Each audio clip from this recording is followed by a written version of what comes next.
Hi, I'm Jack Howell. This is another video where, like all of my wisdom of videos, I can't possibly give anything close to a comprehensive overview. I can only take a nugget as an introduction to a much larger resource and perhaps show how I apply that nugget myself. My first introduction to David McGill came in the form of his CD, Orchestral Excerpts for Bassoon, still available from Summit Records. Sue Heineman played it for me when we were both in New Mexico preparing for auditions. It blew my mind. I tell all of my students to buy two CDs, Marcel Tabuteau's Lessons and McGill's Orchestral Excerpts for Bassoon. I don't care what instrument you play, if you can play with the intelligence and technical assurance that McGill displayed on that recording, you will win a job. The value of the CD, however, is not in the virtuosity, although he's a bassoon nailing machine. It's in the explanation of how to think. Listening to this CD quite a while ago, many years ago, I realized that I had mostly been playing like a parrot, mimicking better players. I hadn't actually been playing my own musical thoughts. McGill's breakdown of how to reduce the bassoon excerpt for Marriage of Figaro to its harmonic essence and build it back by removing, then replacing passing tones and neighbor tones translates exactly to the Mozart concerto. He says to think of musical interpretation as reconstructing a dinosaur. Harmony is the skeleton. Get the skeleton right, and the muscles and skin will follow. His thinking of the Scheherazade cadenza, all the wiggly bits, thinking of them not just like a caterpillar of notes, but as an escalating argument between two voices, is definitely worth a listen. We play the same cadenza.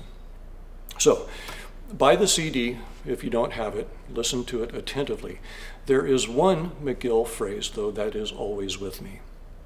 He says, find a musical solution to a technical problem. That's a super valuable concept. And I'm making this video right now because we just played Ravel's Concerto for the left hand.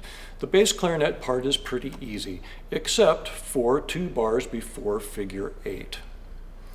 We've been loafing along, playing mostly unisons, and then suddenly we have to blast into this A-flat major arpeggio a la Daphnis and Chloe. To make it as bulletproof as possible, I went all David McGill on it. Now, a quick aside, I used Michael Drapkin's transposed part for this performance. If you're not aware, he has transposed many of the major orchestral works written for bass clarinet in A, and his series of books. I'll put a link in the description. Now, transposing is a valuable skill. You should be good at it. That said, the audience doesn't know you are transposing and will neither appreciate your skill nor excuse mistake in transposition, nor will your colleagues.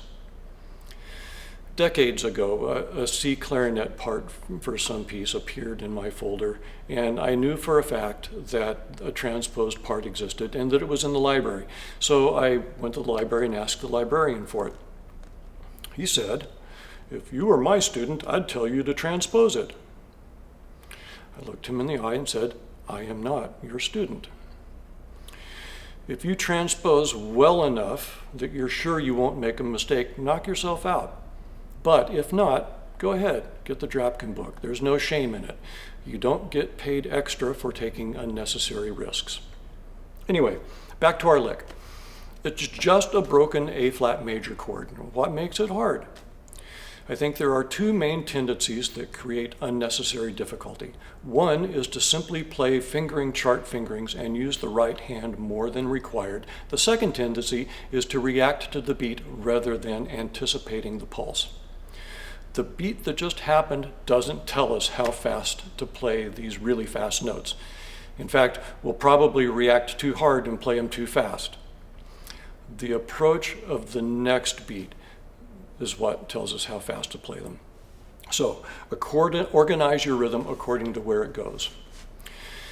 So back to our theme, musical solution to a technical problem. Let's start with rhythm. I feel the last 5 notes of each 12-note group as a pickup to the next beat, to the second register C.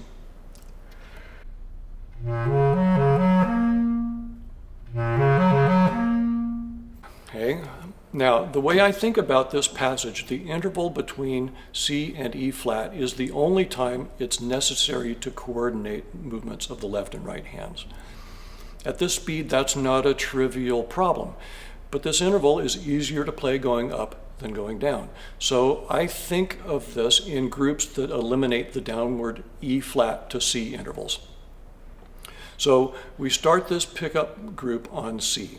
Once I get to the E flat with my right index finger, I leave it down for the A flat so it's already there when I return. Then I get my right hand down on the A flat to make the C easier. In this group of 6 notes, my right hand only moves twice. Get to the E flat on time, get to the C early. It wouldn't even hurt to break this group in half because the last 3 notes go with the 32nd note pickups in the orchestra, reinforcing your rhythm. These 6 notes are fairly easy in isolation. If this were the whole lick, we wouldn't be worried about it. Now, let's decide how to get to this point. Remember, we want to economize finger motion and eliminate E flat to C. So back to the top. After the top C, allow your right hand to fall into position for the E flat so it's already there. Feel that first E flat as a pickup to the next 3 notes, leaving your right index finger down.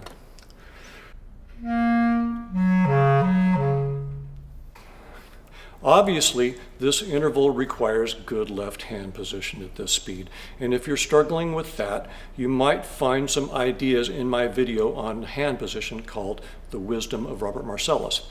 But at least now it's a one hand interval instead of a 2-hand interval. Then play the first register C as a pickup to the E flat, and we're back where we started, at the second low C that starts the 5-note pickup and anchors the whole passage. So after the top C, there's a group of 4 notes, a group of 2 notes, and a group of 6 notes.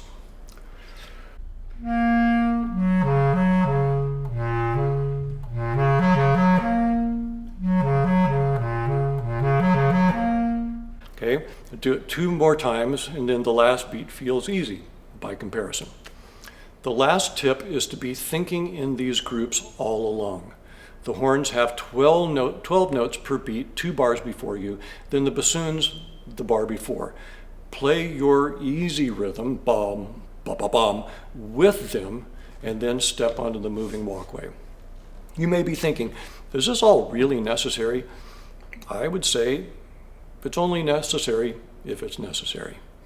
If you can play this lick flawlessly and musically under pressure without thinking about it, then maybe thinking about it is a bad idea. But this is exactly the sort of passage where students can be blinded by the sheer number of notes and try to play them all at once.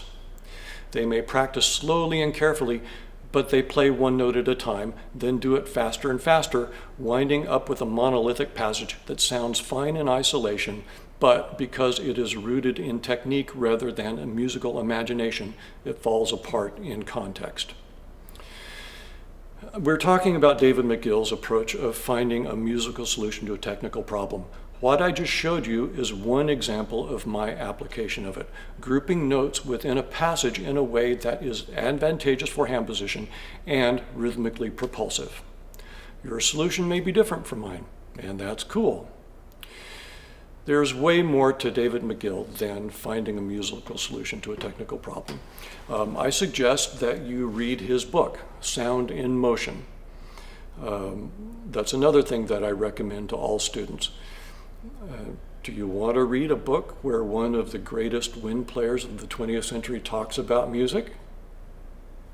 If you don't, why not? Go get 'em.